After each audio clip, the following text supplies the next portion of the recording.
The country's value in international trade has continued to grow, hitting 981 billion shillings in the first quarter of the year.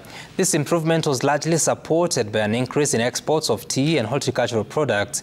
However, despite this growth, the trade deficit continues to worsen on account of an increase in imports, mainly of petroleum products and industrial machinery, made up mostly of air transport equipment. Jason Wamboi takes a look at the country's international merchandise trade. Data from the Kenya National Bureau of Statistics indicates that in the first quarter of the year, the country imported way more than it exported. The country's import bill stood at 684 billion shillings, while earnings from domestic exports amounted to about 297 billion shillings.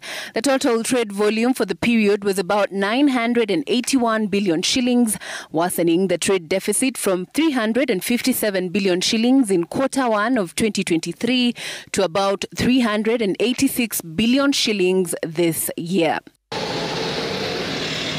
The 297 billion shillings export earnings in quarter one represented a 19.5% increase from a similar period last year. The country's export volumes grew on account of an increase in tea and horticultural exports, which brought in an additional 30 billion shillings. However, export earnings from titanium ores and concentrates have dwindled by more than 50%.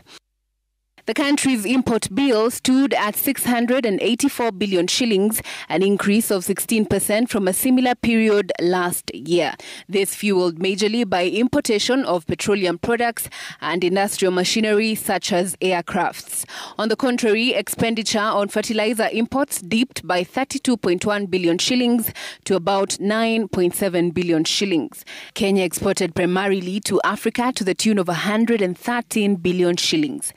Egypt, the Democratic Republic of Congo, and South Sudan took the lead. Kenya also exported into Europe, Asia, and the Americas. The country largely imported from Asia to the tune of 438 billion shillings, Europe at 106 billion shillings, and Africa at 71.9 billion shillings. Jasmine Wamboi, Citizen TV.